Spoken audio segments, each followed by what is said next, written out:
Tout d'abord, je voudrais évidemment saluer l'initiative du Conseil général du Pas-de-Calais de constituer un conseil départemental de l'économie sociale et solidaire. Pas simplement parce qu'on crée un conseil de plus, une institution de plus en quelque sorte, mais c'est parce que ça rejoint aujourd'hui la volonté du gouvernement de construire une vraie stratégie de croissance pour l'économie sociale et solidaire, c'est-à-dire qu'on change d'échelle à ce secteur qui est un secteur qui pèse en France à peu près 10% du PIB. La France, c'est 2,4 millions de salariés, ce qui est considérable. Et on n'a d'ailleurs jamais vu qu'un secteur aussi important n'ait pas de politique publique spécifique. On n'imaginerait pas que dans le domaine de l'industrie automobile, il n'y ait pas de politique publique. On n'imaginerait pas que dans le domaine du secteur bancaire, il n'y ait pas de politique publique. Et bien jusqu'ici, le champ de l'économie sociale et solidaire ne faisait l'objet d'aucune politique publique nationale. Il y a un changement avec la création d'un ministère de l'économie sociale et solidaire à Bercy, indiquant bien la volonté du président de la République et du Premier ministre que l'économie sociale et solidaire, c'est d'abord de l'économie.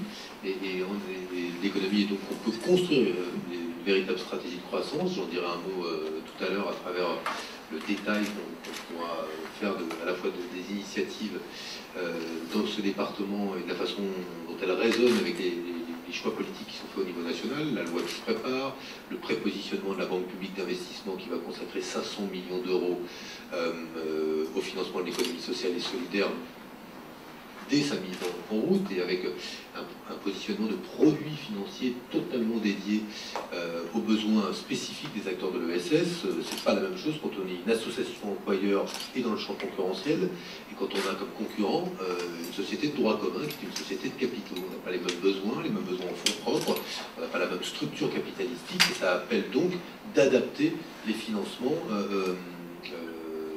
de la puissance publique à ses besoins spécifiques en investissement. Donc, j'en dirai un mot tout à l'heure.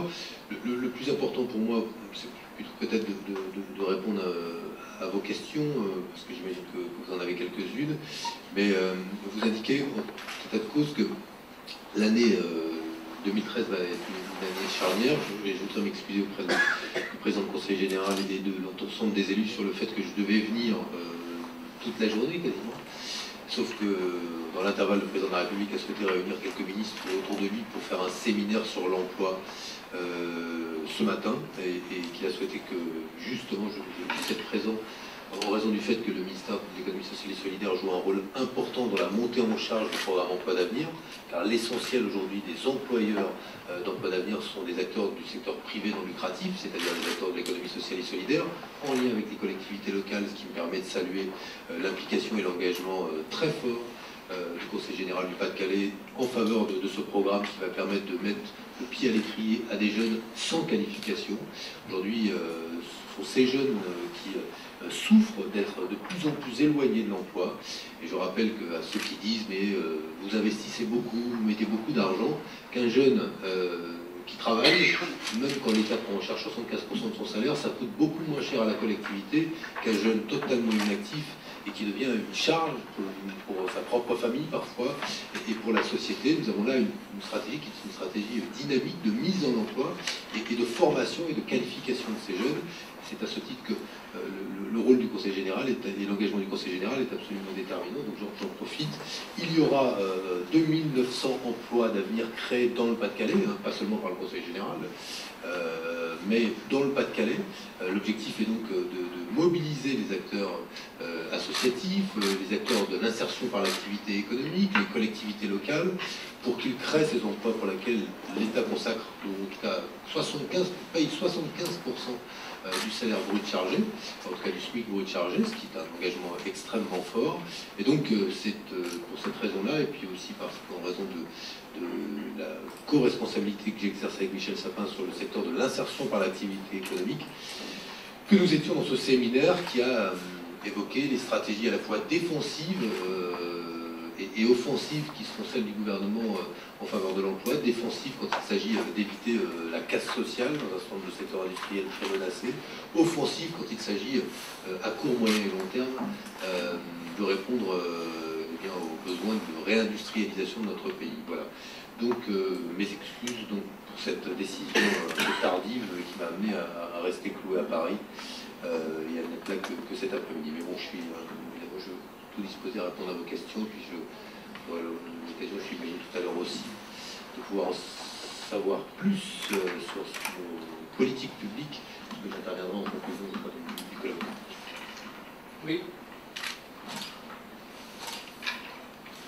Est-ce qu'on considère que l'économie sociale et solidaire pourvoit des emplois de même qualité, de même qu'un emploi dans l'industrie ou dans le commerce ou autre? Est-ce que les gens qui sont impliqués là-dedans sont à mettre sur le même pied que les salariés d'une entreprise normale?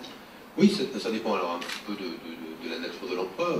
Dans l'économie sociale et solidaire, vous avez tout le secteur de l'insertion par l'activité économique, on est sur des contrats courts par exemple, des personnes qui sont en insertion, donc qui viennent y acquérir une qualification et qui au terme de ce contrat-là quittent l'entreprise. Alors parfois il y a des pérennisations sous d'autres formes de contrats, mais grâce à cette qualification, au fait qu'ils ont découvert et appris un métier, peuvent trouver de l'emploi ailleurs, et on mesure aujourd'hui ce qu'on appelle les sorties dynamiques, c'est-à-dire le nombre de salariés qui au terme de leur parcours d'insertion trouvent vraiment une formation, un emploi, etc. Ça, ce type d'emploi existe, mais on a aussi, comme dans le secteur associatif, et les emplois d'avenir, pour l'essentiel, sont des CDI, des contrats à durée indéterminée, donc des contrats beaucoup moins précaires que ce qu'on peut trouver dans le secteur privé. Quand vous savez aujourd'hui que 80% des embauches aujourd'hui en France se font en CDD, et puis en CDI, ça c'est l'ordinaire, c'est le CDD en France.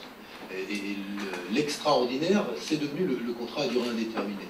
La caractéristique des emplois d'avenir, c'est que pour l'essentiel, ils seront en CDI. Mais je vais aller un peu plus loin sur la nature de ces emplois. Dans l'économie sociale et solidaire, vous avez les mutuelles, les coopératives, les associations, l'entrepreneuriat social. Et nous avons regardé un petit peu ce qu'avait été la résistance du secteur en période de crise. Et nous avons comparé des SCOP, donc des sociétés dont les dirigeants sont les salariés en quelque sorte, puisqu'ils le choisissent.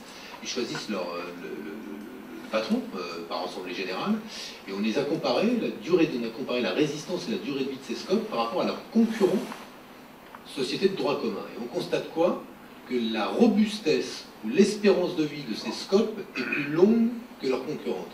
Et pour une raison qui est assez simple en fait, et qui est presque élémentaire, c'est que par principe les SCOP, quand elles gagnent de l'argent, réinvestissent cet argent dans l'entreprise, soit en direction des coopérateurs, soit sous forme de fonds propres pour donner des capacités à l'entreprise d'investir. Et dès lors que, c'est vrai, les salariés décident des choix stratégiques de leur entreprise, ils sont davantage intéressés à la pérennisation de l'entreprise et au maintien de ses capacités d'investissement de moyen et long terme qu'à distribuer des dividendes en quelque sorte aux propriétaires en capital. Et c'est la logique même des SCOP qui explique cela. Et c'est pour ça que, moi je vais être très honnête avec vous, si ce gouvernement a décidé de faire un ministère de l'économie sociale et solidaire, c'est bien sûr pour s'intéresser à un secteur dont nous pensons qu'il est fortement créateur d'emplois dans le domaine de l'économie verte, des services à la personne, etc. C'est aussi parce que nous considérons que ce secteur il véhicule des valeurs. Mais c'est aussi de manière très pragmatique en raison de sa performance. On associe l'économie sociale et solidaire à une économie de gens cabossés qui réparaient des choses cabossées pour d'autres personnes cabossées. L'économie de la réparation. La réalité, c'est que dans l'économie sociale et solidaire, on dépose des brevets, on fait l'innovation technologique, on fait l'innovation sociale, on gagne des parts de marché, on est dans le secteur concurrentiel, on est performant. Le choix du gouvernement, c'est d'abord un choix pragmatique. Le président de la République il a fixé un objectif pour la fin de l'année.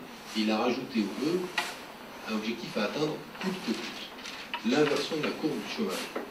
Et nous considérons aujourd'hui que le développement de l'économie sociale et solidaire, la croissance de l'économie sociale et solidaire, est un axe prioritaire, privilégié pour atteindre cet objectif. Pas le seul, mais un des axes.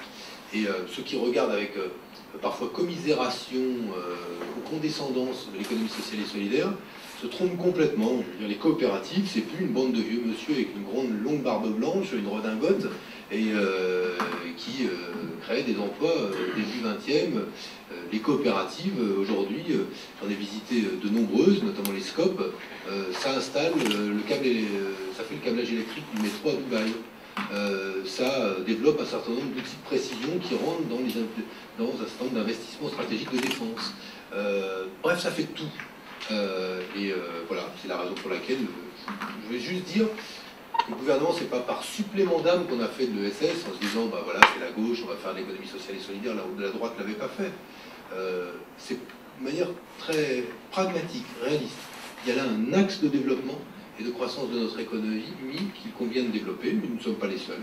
Le Canada fait la même chose, le Brésil fait la même chose, plusieurs pays européens font la même chose, ce qui justifie d'ailleurs aujourd'hui l'intensité des partenariats que nous sommes en train de nouer au niveau international, et je me réjouis que pour la première fois, dans le cadre du prochain G8, l'Angleterre se propose d'examiner les conditions dans lesquelles la finance sociale, qui relève du champ de l'économie sociale et solidaire, pourrait être à l'ordre du jour du G8 et cherche auprès de la France un soutien pour que ce soit à l'ordre du jour. Alors elle aura ce soutien, c'est pas dit qu'elle obtienne que les autres pays soutiennent cette initiative, mais je trouve que ça montre qu'il y a un autre alignement des planètes, voilà, que celui qu'on avait connu dans le monde après Lehman Brothers 2008, etc.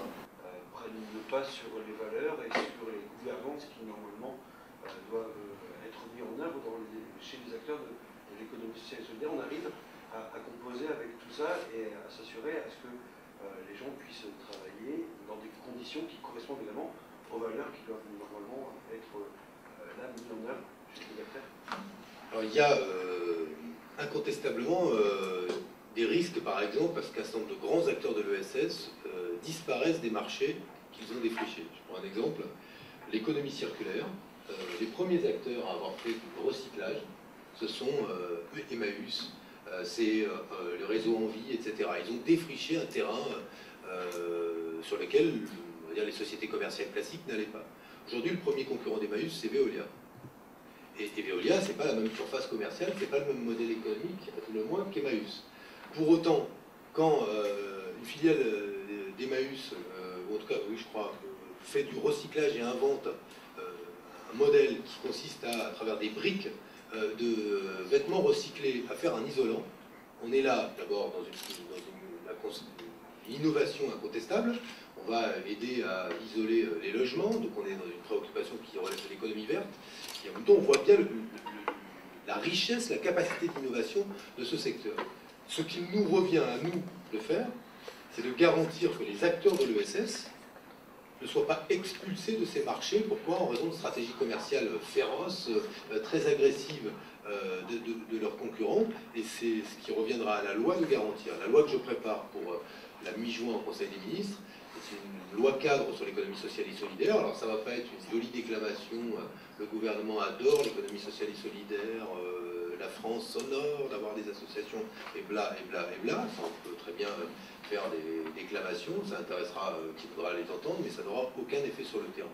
Ce que nous allons faire, nous, par exemple, et c'est sur quoi le président de la République m'a demandé de travailler, c'est que chaque année, je vais prendre un exemple très concret, il y a entre 50 000 et 200 000 emplois qui disparaissent, ça varie d'une année à l'autre, dans des entreprises en bonne santé, et le président du Conseil général doit en connaître quelques-unes, bonne santé, des petites PME, 30-40 salariés, souvent 50, 100, ça monte, qui sont rentables, mais qui ne sont pas des pépites, et qui ferment parce que le chef d'entreprise n'a pas préparé sa succession, et que cette entreprise était, ou alors a pu connaître un petit accident, mais objectivement sur le long terme est parfaitement rentable. Et le sujet pour nous, c'est d'abord d'éviter que ces emplois soient détruits, là où souvent ce sont des activités ancrées territorialement, liées donc à une commune, un bassin d'emploi, un bassin de vie. Eh bien, nous allons, par la loi que je propose, permettre aux salariés de reprendre beaucoup plus facilement leur entreprise qu'ils ne le pouvaient jusqu'ici.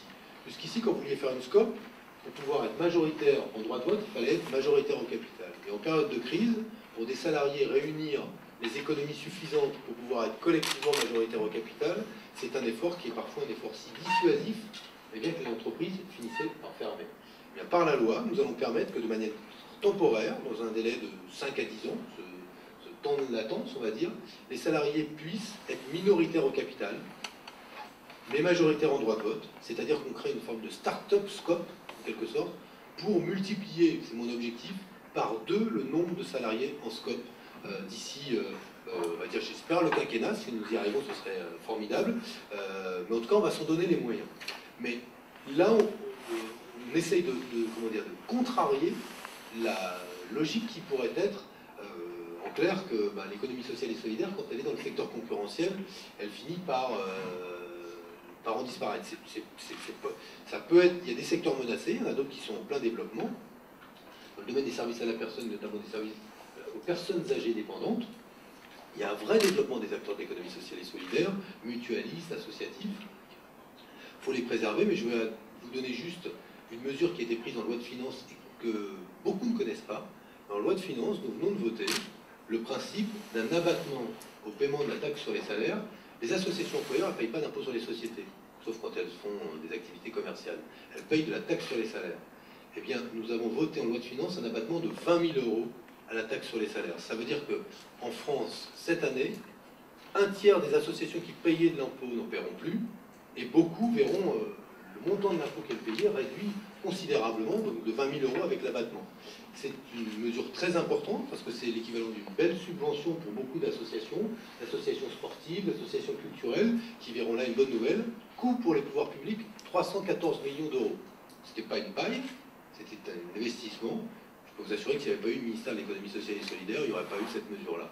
Il y a cette mesure-là, c'est une mesure importante. Elle va consolider aussi les caisses, la trésorerie de bon nombre d'associations qui, outre qu'elles sont utiles socialement, créent de l'emploi.